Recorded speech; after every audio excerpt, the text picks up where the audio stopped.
Hello दोस्तों, नमस्कार। Study portal में आप सबका स्वागत है। मैं आपका साथी और गाइड डॉक्टर विजय। दोस्तों, आज का टॉपिक हमारा गवर्नर जनरल और वायसराय है। कहने के लिए तो ये महज एक टॉपिक है, लेकिन दोस्तों मॉडर्न हिस्ट्री के लगभग 70 से 75% पोर्शन को ये सिलेबस अलग अलग तरीके से कवर करता है।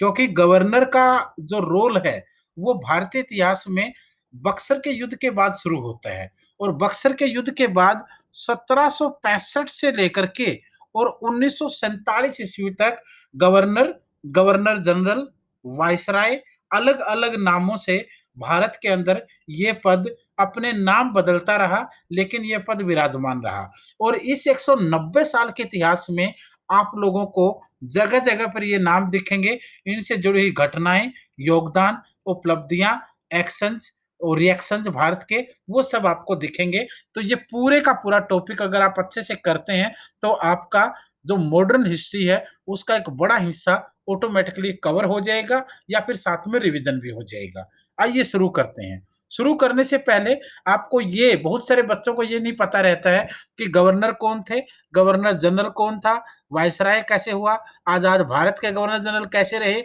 तो इन नामों को मैं एक बार इस चित्र के माध्यम से आपके सामने रख देता हूँ।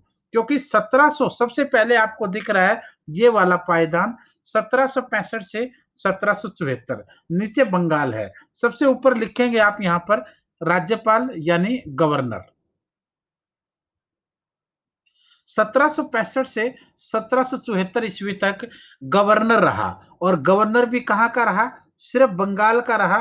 पूरे भारत पर कब्जा होने से पहले सबसे पहले बंगाल पर कब्जा हुआ था। 1757 का प्लासी का युद्ध, 1764 का बक्सर का युद्ध।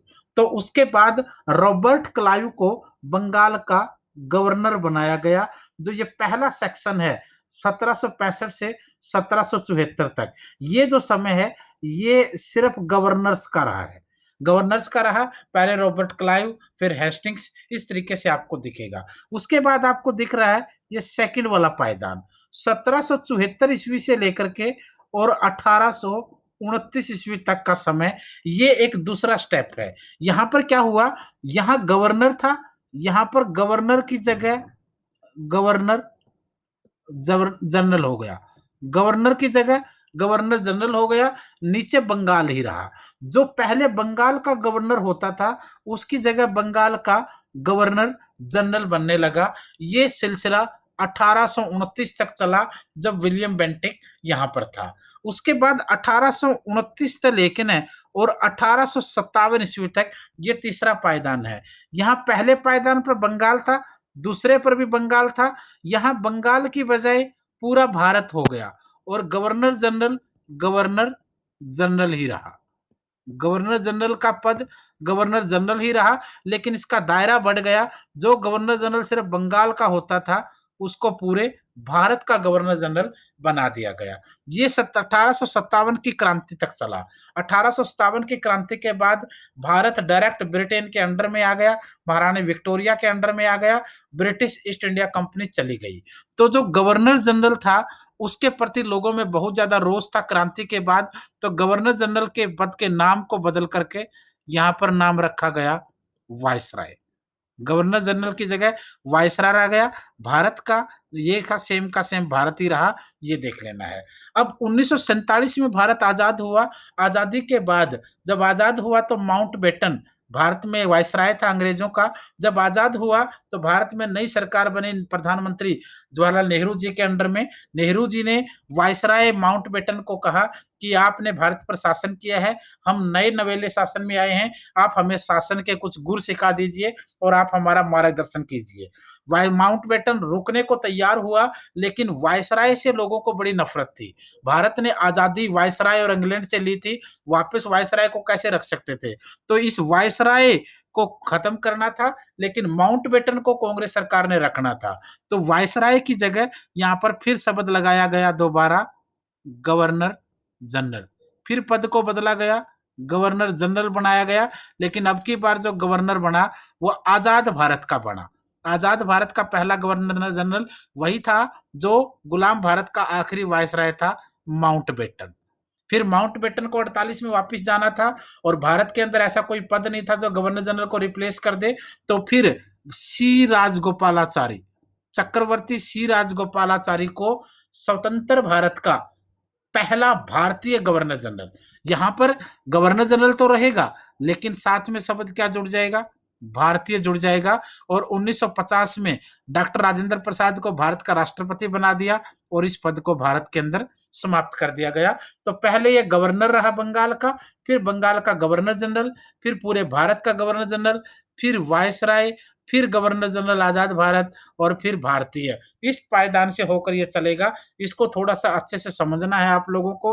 पहला रॉबर्ट क्लाइव रहा है, यहाँ पर वारेन हेस्टिंग्स दोनों जगह रहेगा, यहाँ पर विलियम बेंटिक इसका आखिरी और इसका पहला रहेगा, यहाँ पर लॉर्ड कर्जन इसका आखिरी और इसका पहला रहेगा, यहाँ पर माउंटबेटन यहाँ आखिरी और यहाँ पहला रहेगा, और यहाँ पर राजगोपालाचारी। इस तरीके से आपको लेकर चलना है। तो आइए शुरू से लेकर लास्ट तक मैं आपको लेकर चलता हूँ इस टॉपिक में। वीडियो को शुरू कर रहे हैं, लेकिन हालांकि शुरू कर ही चुका हूं मैं, तो सब्सक्राइब कर दीजिए चैनल को और बेल आइकन को प्रेस कर दीजिए। सबसे पहले नाम आता है रॉबर्ट क्लाइव का। कार्यकाल की बात करें तो बंगाल के अंदर वो राज्यपाल के पद पर 2 बार रहा, वैसे 1757 से 60 और 65 से 67 तक।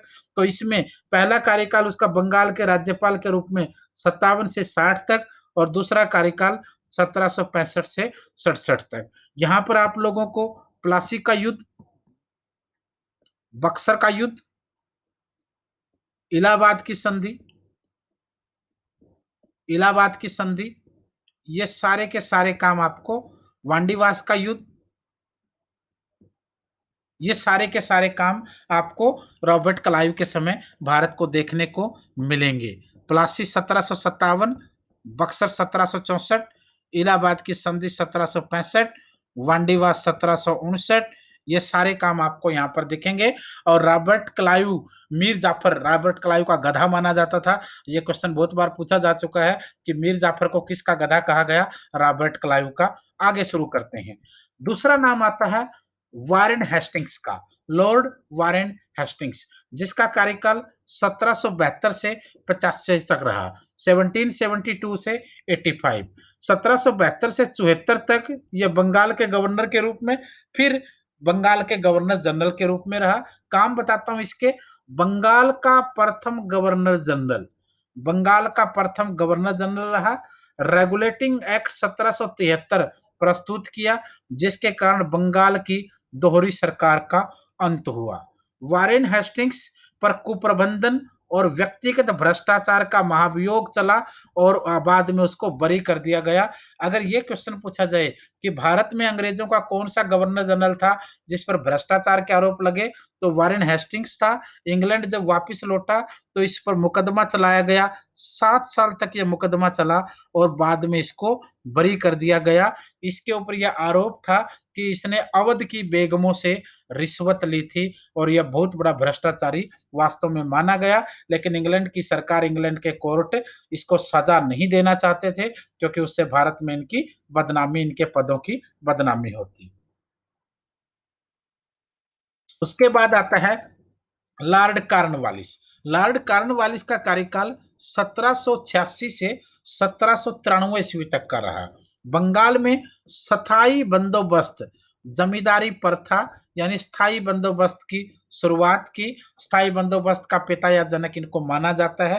पुलिस सुधारों की शुरुआत की, पुलिस रिफॉर्म्स का फाउंडर भी इन्हीं को माना जाता है। तीसरा, अंगल मैसूर युद्ध का नेतृत्व किया, जो इनके बीच में, अंग्रेजों के बीच में और टीपू सुल्तान के बीच में हुआ था, जिसमें लॉर्ड कॉर्नवालिस अंग्रेजों की जीत हुई थी। अगला नाम आता है सर जॉन सोरे, जिनका कार्यकाल 1793 ईस्वी से 1798 ईस्वी तक रहा। कोई बहुत बड़ा महत्वपूर्ण काम इनका नहीं था। फिर नाम आता है लॉर्ड वेलेस्ली का। लॉर्ड वेलेस्ली का कार्यकाल 1798 ईस्वी से 1805 ईस्वी तक का रहा। इन्होंने सहायक संधि की शुरुआत की। क्वेश्चन पूछा जाता है सहायक संधि की शुरुआत किसने की, लॉर्ड वेल्जली ने की थी। हैदराबाद का निजाम लॉर्ड वेल्जली के कहने पर सहायक संधि को स्वीकार करने वाला पहला व्यक्ति भारतीय था। यानी किस भारतीय राजा या निजाम ने सबसे पहले सहायक संधि को स्वीकार किया था? हैदराबाद का निजाम सहायक संधि को स्वीकार करने वाला पहला व्यक्ति या पहला राजा था। सहायक संधि की शुरुआत लॉर्ड वेलेस्ली ने की थी। नेक्स्ट नाम आता है लॉर्ड बार्लो। लॉर्ड बार्लो का कार्यकाल 1805 से 1807 रहा है। इनका भी कोई फेमस काम नहीं है। फिर एक बड़ा नाम आता है लॉर्ड मिंटो। ये लॉर्ड मिंटो पहला था। एक मार्ले मिंटो के समय होगा, बट ये पहले वाला वो दूसरा होगा। लॉर्ड मिंटो का कार्यकाल 1807 से 1813 तक रहा है। महाराजा रणजीत सिंह के साथ इनका अमृतसर का समझौता हुआ था। अंग्रेजों और महाराजा रणजीत सिंह के बीच जो अमृतसर का समझौता हुआ था, उसमें अंग्रेजों की तरफ से जो रोल प्ले किया वो लॉर्ड मिंटो ने किया था। अगला नाम आता है लॉर्ड हेस्टिंग्स। पहले वारेन हेस्टिंग्स था, लेकिन ये लॉर्ड हेस्टिंग्स है, ये भी याद रखना है। 1813 ईस्वी से 1823 ईस्वी तक इनका कार्यकाल रहा। इनके समय में एंग्लो नेपाल युद्ध हुआ था, जो 1814 से 1816 ईस्वी तक चला था, और उसके बाद अंत में संगोली की संधि हुई थी। एंग्लो नेपाल युद्ध 1814 से 16 तक चला, और लास्ट में इस युद्ध के बाद संगोली की संधि हुई थी। नेक्स्ट नाम आता है लॉर्ड एमहर्स्ट। लॉर्ड एमहर्स्ट का कार्यकाल 1823 से 1828 ईस्वी तक रहा है। फिर आएगा लॉर्ड विलियम बेंटिक, जो काफी फेमस रहा है, जिसको भारत में सोशल रिफॉर्म करने वाला गवर्नर जनरल कहा गया। सबसे पहले इनका कार्यकाल बता दूं, 1828 से 1835। यह बंगाल का आखिरी गवर्नर जनरल और भारत का पहला गवर्नर जनरल रहा। यानी गवर्नर जनरल तो था गवर्नर जनरल तो था, लेकिन बंगाल का अंतिम और पूर्ण भारत का प्रथम, ये चीज आपको याद रखनी है। इसमें भारत का प्रथम governor general Lord William Bentinck को कहा जाता है। दूसरा काम, सती प्रथा पर बैन लगाया था इसने, राजा राम मोहन राय के कहने पर या रिक्वेस्ट करने पर। भारतीयों के अधीनस्थ पद पर नियुक्ति जैसे समाज सुधार के काम भी इसने किए थे। अंग्रेजी भाषा को उच्च शिक्षा का माध्यम बनाने में रोल प्ले करा। ठगी प्रथा का उन्मूलन किया, जो इन्हीं के कार्यकाल में हुआ। यानी बुराइयों को समाप्त करने, ठगी प्रथा, सती प्रथा, इनको समाप्त करने वाला व्यक्ति था। अंग्रेजी भाषा को उच्च शिक्षा का माध्यम बनाया, बंगाल का आखिरी गवर्नर जनरल और पूरे भारत का पहला गवर्नर जनरल रहा है। अगला नाम आता है sir Charles Metcalfe. Sir Charles Metcalfe 1835 से 1836 ईस्वी तक का कार्यकाल रहा। स्थानीय भाषा के प्रेस पर लगे प्रतिबंधों को समाप्त किया था। प्रेस, जो भी मीडिया उस समय था, उस पर जो बैन लगे थे, उनको इसने हटा दिया था, और इसलिए इन्हें प्रेस का मुक्तिदाता भी कहा जाता है। प्रेस का मुक्तिदाता के नाम से चार्ल्स मेटकाफ का क्वेश्चन बार बार पूछा जा चुका है। अगला नाम आएगा लॉर्ड एक्लैंड। लॉर्ड एक्लैंड का कार्यकाल 1836 से 1842 ईस्वी तक हुआ। प्रथम अफगान युद्ध जो है वो इन्हीं के समय में हुआ था।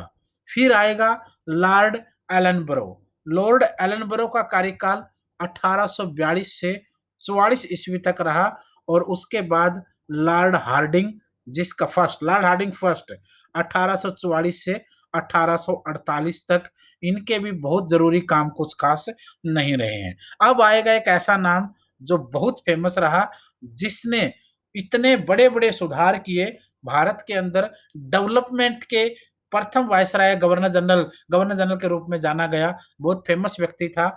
एक एक नाम आप देखिए। लॉर्ड डलहौजी 1848 से 1856 तक कार्यकाल रहा, एक एक काम फेमस रहा। भारत में रेलवे का आरंभ किया 1853 ईस्वी के अंदर, आप लोगों को पता है, बॉम्बे पूना वाला। दूसरा है, पहली बार कलकत्ता से आगरा तक टेलीग्राफ लाइन बिछवाई 1853 ईस्वी के अंदर। तीसरा काम, विले का सिद्धांत डॉक्ट्राइन ऑफ लैप्स या हड़प हड़प का सिद्धांत, इसको हड़प का सिद्धांत भी कहा जाता है, विलय का सिद्धांत भी कहते हैं, जिसके तहत भारतीय रजवाड़ों को धीरे धीरे करके अंग्रेजी साम्राज्य में मिलाया गया। चाहे झांसी की रानी हो, चाहे लखनऊ हो, लखनऊ से हो बेगम हजरत महल हो, या फिर बिहार से हो कुंवर सिंह, सभी को निशाने पर लिया गया। कानपुर, तात्या टोपे, नाना साहब, सभी इससे परेशान बाद में हुए। तो अगर आप ध्यान से देखेंगे, रेलवे का आरंभ, टेलीग्राफ लाइन का आरंभ, शुरुआत, विलय का सिद्धांत इनके समय में आया। शिमला को ग्रीष्म ऋतु की राजधानी, भारत के अंदर ऐसा हुआ कि दो राजधानियां बनाई गई। दिल्ली हालांकि 1911 में घोषणा हुई, 12 में फिर आई, लेकिन इससे पहले कलकत्ता तो राजधानी थी। कलकत्ता के साथ साथ शिमला भी राजधानी बना दी गई और इसको समर कैपिटल के रूप में बनाया गया, लग्जरी कैपिटल कहा गया।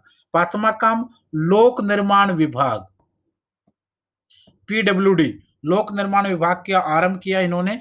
विधवा पुनर्विवाह अधिनियम, विडो रीमैरिज एक्ट जिसको बोलते हैं, विडो विडो रीमैरिज एक्ट की लेकर आए, जिससे विधवाओं को पुनर्विवाह का अधिकार 1856 में मिला।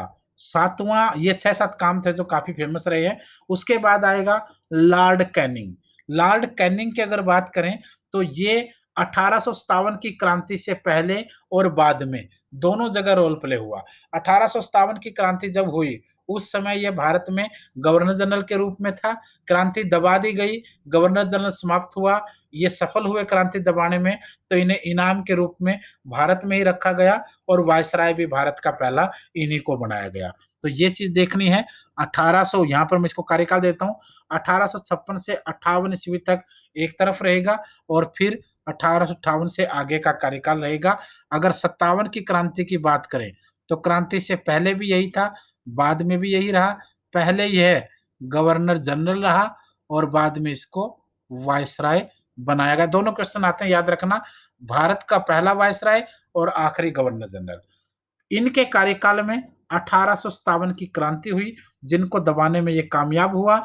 विलय का सिद्धांत को इसने समाप्त कर दिया, क्योंकि विलय का सिद्धांत, डॉक्ट्राइन ऑफ लैप्स, हड़प नीति, हड़प का सिद्धांत, यही डलहौजी का ऐसा सिद्धांत था जिसकी वजह से क्रांति को आग पहुंची और क्रांति हो गई बाद में। भारतीय परिषद अधिनियम, Indian council act, Indian council act 1861 में इनके समय में पारित हुआ। सन 1857 ईस्वी में कलकत्ता, बंबई, मद्रास में विश्वविद्यालयों 1700, यहाँ पर 1762 आएगा, इसको ध्यान रखना, 1762 इनकी शुरुआत हुई। उसके बाद भारतीय दंड संहिता की अगर बात करें, इन्हीं के समय में आगे जाकर काम हुआ। 1861, 60, 58, ये जो बाकी का कार्यकाल है 1858, 59, 60, 61, 62, ये इनके वायसराय के रूप में था, क्योंकि दो रोल इनको मिले, पहले गवर्नर जनरल, फिर वायसराय। भारत सरकार अधिनियम, इसको विक्टोरिया घोषणा पत्र कहते हैं, महारानी विक्टोरिया, विक्टोरिया घोषणा पत्र बोलते हैं, ये इनके समय में आया। उस इसके साथ ब्रिटिश ईस्ट इंडिया कंपनी चली गई, भारत सीधा इंग्लैंड की महारानी के और इंग्लैंड की सरकार के अंडर में आ गया। भारतीय परिषद अधिनियम, इंडियन काउंसिल एक्ट मैंने बताया। भारतीय दंड संहिता आईपीसी 1860 इनके समय में बना। उसके बाद आएगा Lord Elgin one. Lord Elgin one 1862 से 1864 ईस्वी तक, इनके समय में कोई ऐसा महत्वपूर्ण कार्य नहीं है जो परीक्षा की नजर से ज्यादा उपयोगी हो। अगला है Lord John Lawrence. Lord John Lawrence 1864 से 1869 तक रहा। भूटान के साथ जो युद्ध 1865 में हुआ वो इनके समय में हुआ। Calcutta, Bombay, Madras high court, 3 high court Bharat में पहली बार बने, वो इनके समय में हुए। इसके बाद लॉर्ड मेयो, लॉर्ड मेयो को बहुत फेमस व्यक्ति माना जाता था। वैसे तो भारत के अंदर आप देखोगे अजमेर के अंदर मेयो स्कूल की स्थापना, भारत में जनगणना की शुरुआत, 1869 से 1872 तक इनका कार्यकाल रहा। भारत के सांख्यिकी सर्वेक्षण की स्थापना, स्टैटिक्स डिपार्टमेंट इंडिया का इनके द्वारा स्थापित किया गया था। कृषि और वाणिज्य विभाग, एग्रीकल्चर एंड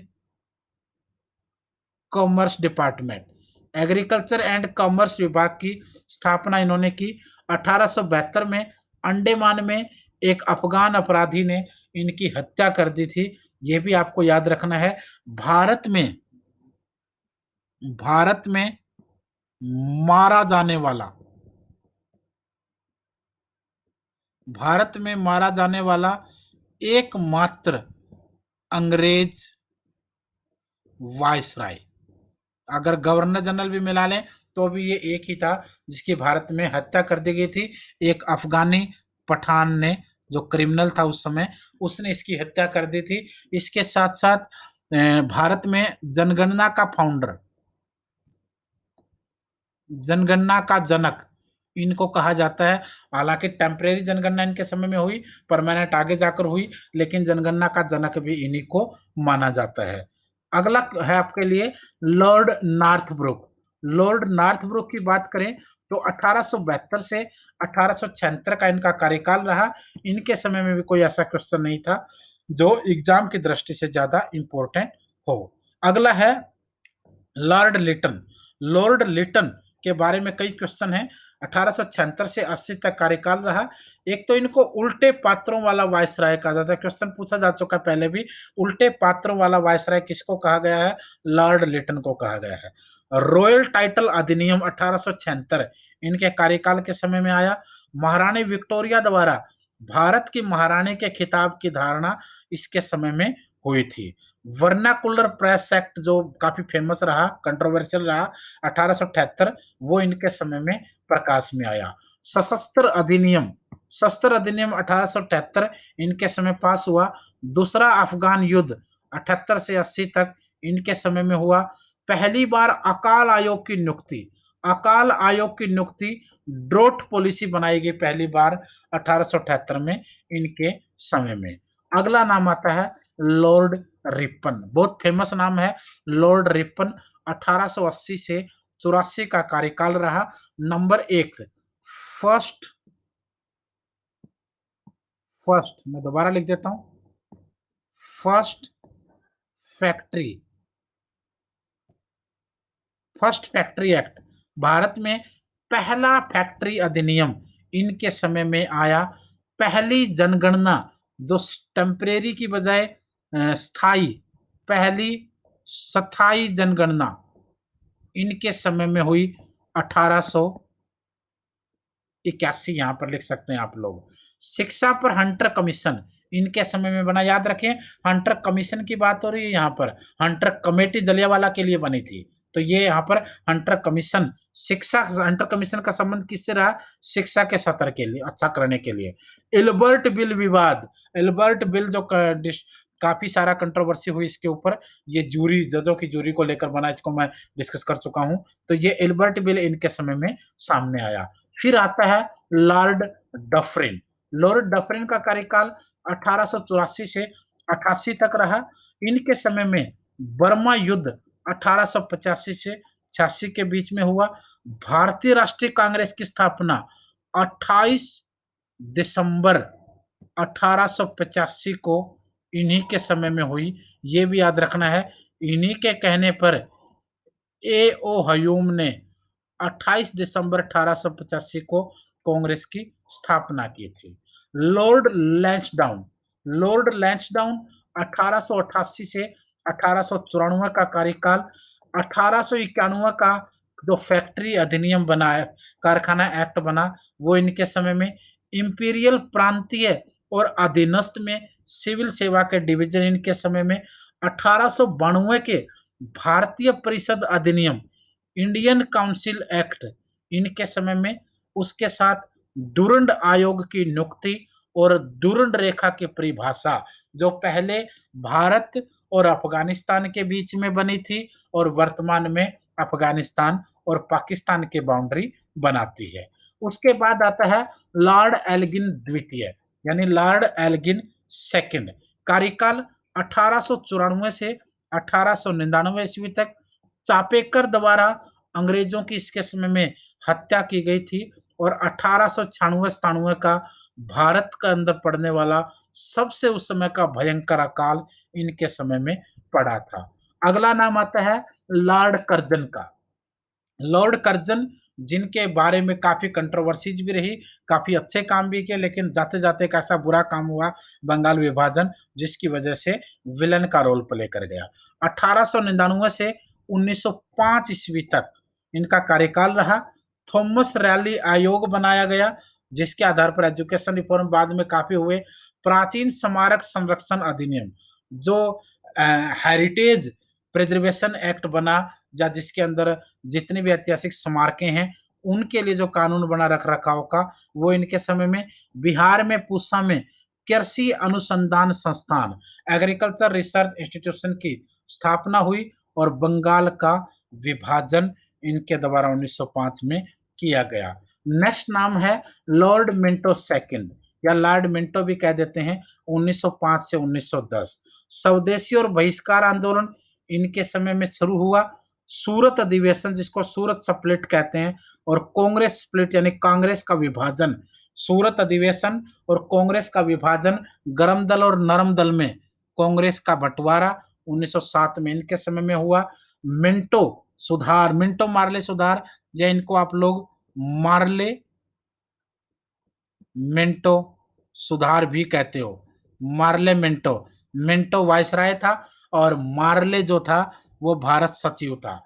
ये दोनों के नाम से रिफॉर्म आया, जिसमें भारत में मुसलमानों को पहली बार राजनीतिक आरक्षण, पॉलिटिकल रिजर्वेशन दिया गया था। उसके बाद आता है लॉर्ड हार्डिंग सेकंड, जिसके ऊपर रास बिहारी बोस ने बम से हमला किया था 1912 में।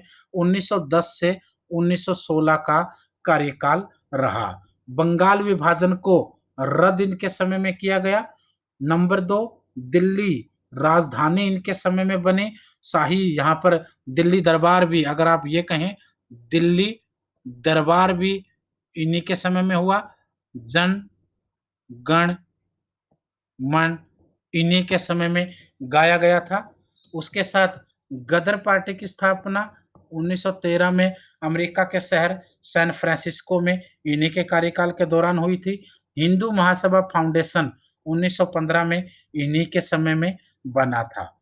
गांधी जी की वापसी 9 जनवरी 1915 को इन्हीं के कार्यकाल में हुई। इसी दिन को आज भारत में एनआरआई डे मनाया जाता है। नेक्स्ट है होम रूल लीग आंदोलन। कांग्रेस, गरम दल, नरम दल और मुस्लिम लीग को शामिल करने के लिए होम रूल लीग आंदोलन शुरू हुआ। हालांकि मॉडर्न हिस्ट्री का क्रैश कोर्स में डाल चुका हूं, 2 ढाई घंटे का। अच्छे से देखना तो उसको देख लीजिए। यहाँ पर हम सिर्फ टॉपिक को मोटा मोटा सा डिस्कस करेंगे। होम रूल लीग आंदोलन इनके समय में हुआ, और उसके साथ साथ आप और भी चीजें देख सकते हो। लॉर्ड चैम्सफोर्ड, लॉर्ड चैम्सफोर्ड 1916 से 1921 तक का कार्यकाल इनका रहा। लखनऊ समझौता, लखनऊ पैक्ट इनके समय में 1916 में हुआ। एसएन बनर्जी द्वारा भारतीय लिबरल संघ की स्थापना इस समय हुई। जलियांवाला बाग हत्याकांड 13 अप्रैल 1919 को इनके समय में हुआ। खिलाफत आंदोलन मुसलमानों भारतीयों के द्वारा इसमें शुरू किया गया। मॉन्टेगू चेम्सफोर्ड एक्ट 1919 में आया, जिसने पार्लियामेंटो को रिप्लेस किया। रोल्ट एक्ट 1919 में आया, जिसको काला कानून कहा गया इनके समय में। हंटर कमेटी, जो जलियांवाला बाग हत्याकांड की जांच के लिए बनी, ये कुछ काम इनके समय हुए। असहयोग आंदोलन, नॉन कोऑपरेशन मूवमेंट 1920 से 22 इनके समय में हुआ। अगला नाम आता है लॉर्ड रेडिंग, 1921 से 26 तक। हालांकि लास्ट में इनको कार्यकाल मिला था। चोरा चोरी की घटना 5 फरवरी 1922 को इनके समय में। स्वराज पार्टी का गठन सी आर दास और मोतीलाल नेहरू के द्वारा इलाहाबाद में। मोतीलाल नेहरू और सी आर दास इलाहाबाद में स्वराज पार्टी की स्थापना। राष्ट्रीय स्वयंसेवक संघ आरएसएस की स्थापना के बी हेगड़ेवार के द्वारा 1925 में, जिसको बीजेपी का मेन संगठन माना जाता है। कहा जाता है कि उसके अंडर में ही यह पार्टी काम करती है भारत के अंदर। हालांकि आरएसएस को दबाने के लिए आजाद भारत के अंदर भी कांग्रेस ने बहुत बार इस पर बैन लगाया, और समय समय पर इनको गलत ठहराने की कोशिश की। लेकिन दूसरा पक्ष अगर देखेंगे तो समाज सुधार के बहुत सारे काम ये संगठन कर रहा है। भारत और इंग्लैंड में एक साथ परीक्षाओं का आयोजन इन्हीं के समय में हुआ। फिर आता नाम लॉर्ड इरविन का, 1926 से 1931। साइमन कमीशन इन्हीं के समय में भारत आया। 3 फरवरी 1928 लाला लाजपत राय की यहाँ पर हत्या हुई लाठियों से। उसके बाद नेहरू रिपोर्ट 1928 में इनके समय में, जिन्ना का 14 सूत्रीय प्रोग्राम इन्हीं के समय में। अगर कंप्लीट डिस्कस देखना है तो मॉडर्न हिस्ट्री का क्रैश कोर्स मेरे नाम से मॉडर्न हिस्ट्री बाय डॉक्टर विजय अगर डालेंगे यूट्यूब पे तो सबसे ऊपर हमारी वीडियो आएगी जो 3.5 लाख से ज्यादा बच्चे कुछ ही समय में देख चुके हैं, उसमें पूरा एक्सप्लेनेशन दिया गया है। पूर्ण स्वराज्य की घोषणा, फुल एपिसोड फ्रीडम जो शुरुआत हुई वो 1930 में यहीं से इनके समय में हुई। दांडी मार्च इसी के समय में शुरू किया गांधी जी द्वारा। सविनय अवज्ञा आंदोलन, सिविल डिसऑबे मूवमेंट 1930 इनके समय में। पहला गोलमेज सम्मेलन भी इन्हीं के समय में हुआ। और गांधी इरविन पैक्ट जो महात्मा गांधी और लॉर्ड इरविन के बीच में हुआ वो भी इन्हीं के बीच में हुआ। यही आरोप लगता है कि गांधी जी अगर चाहते तो भगत सिंह, राजगुरु, सुखदेव को बचा सकते थे, लेकिन उन्होंने इरविन के साथ समझौता करके आंदोलन को ठप करवा दिया। तो यहाँ पर भी वो आरोप लगे हैं। उसके बाद है लॉर्ड विलिंगडन, 1931 से 1936 तक का कार्यकाल इनका रहा। दूसरे और तीसरा गोलमेज सम्मेलन इनके समय हुआ। सांप्रदायिक पुरस्कार, कॉमनल अवार्ड जो 1932 में हुआ रामसे में इंग्लैंड के अंदर रामसे मैकडोनाल्ड के द्वारा, वो भी इनके समय में। पूना पैक्ट गांधी और बी आर अम्बेडकर के बीच में यरवदा जेल में हुआ, वो भी इसी समय हुआ। उसके बाद भारत सरकार अधिनियम 1935 इन्हीं के समय में आया। समाजवादी पार्टी की स्थापना आचार्य नरेंद्र देव और जयप्रकाश नारायण द्वारा 1934 में इनके समय हुई। आरबीआई की स्थापना इन्हीं के समय में हुई। भारत से बर्मा को अलग करने का प्लान इन्हीं के समय प्रकाश में आया था पहली बार। उसके बाद है लॉर्ड लिनलिथगो, 1936 से 1943 तक का कार्यकाल है। कांग्रेस के अध्यक्ष सुभाष चंद्र बोस इन्हीं के समय में पहली बार बने, फिर दूसरी बार बने, फिर बाद में सेकंड टाइम जब बने उन्होंने इस्तीफा दे दिया गांधी जी से मतभेद होने के बाद। फॉरवर्ड ब्लॉक की स्थापना 1939 में बनाई सुभाष चंद्र बोस जी ने। अगस्त प्रस्ताव को कांग्रेस की अस्वीकृति 1940 में इनके समय में ली। स्क्रिप्स मिशन 1942 में इन्हीं के समय में आया। भारत छोड़ो आंदोलन 8 अगस्त 1942 इन्हीं के समय में शुरू हुआ। अगला नाम आता लॉर्ड वेवेल, 1943 से 1945 तक का कार्यकाल। सी राजगोपालाचारी फार्मूला इनके समय सामने आया। वेवेल योजना और शिमला सम्मेलन 1945 इनके समय हुआ। आईएनए परीक्षण इनके समय हुआ। नौसेना विद्रोह 1940 में इनके कार्यकाल में हुआ। कैबिनेट मिशन 1940 इनके समय में भारत आया। इंटरनल गवर्नमेंट की स्थापना भी, अंतरिम सरकार की स्थापना इनके समय हुई। सीधी कार्यवाही दिवस जिन्ना और मुस्लिम लीग ने 16 अगस्त 1946 को भारत में लाखों, हजारों लोगों पर हमला हुआ मुसलमानों के द्वारा, जिन्ना के द्वारा, मुस्लिम लीग के द्वारा हिंदुओं की हत्याएं की गई। हिंदुओं ने रिप्लाई के रूप में मुसलमानों पर आक्रमण किए। भारत के अंदर काला दिन के रूप से फेमस रहा। तो ये भी इनके समय में हुआ था। लॉर्ड माउंटबेटन, मार्च 1947 से 1947 अगस्त तक, ये 4 महीने का कार्यकाल इनका यहाँ पर रहा। 4 से 5 महीने ये देख लेना। ये गुलाम भारत के अंदर था, यहाँ पर वो सिर्फ वायसराय थे। माउंटबेटन प्लान 3 जून 1947 इनके समय में बना, जिसके तहत पाकिस्तान और भारत को अलग करने का फैसला हुआ। भारत स्वतंत्रता अधिनियम 4 जुलाई 1947 इनके समय में सामने आया। उसके बाद अगला जो टाइमिंग था इनका माउंटबेटन जी का, वो फिर बाद में रहेगा आपका 1947 में, अगस्त 1947 से 48 तक। यहाँ पर ये स्वतंत्र भारत के गवर्नर जनरल रहे। और 1948 से 50 तक सी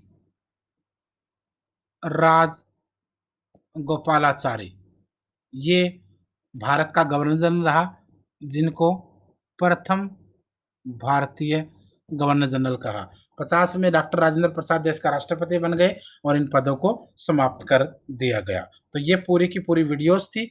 पसंद आई हो और ना भी आई हो तो भी कोई दिक्कत नहीं दोस्तों, मेहनत की है और ऐसा हो नहीं सकता कि आप लोगों को इसका फ़ायदा ना हुआ हो। तो सब्सक्राइब ज़रूर करके जाइए, बेल आइकन को प्रेस कीजिए, अपने साथियों के साथ शेयर कीजिए और हर वीडियो को देखते रहिए ताकि आप लोगों को आने वाले समय में फ़ायदा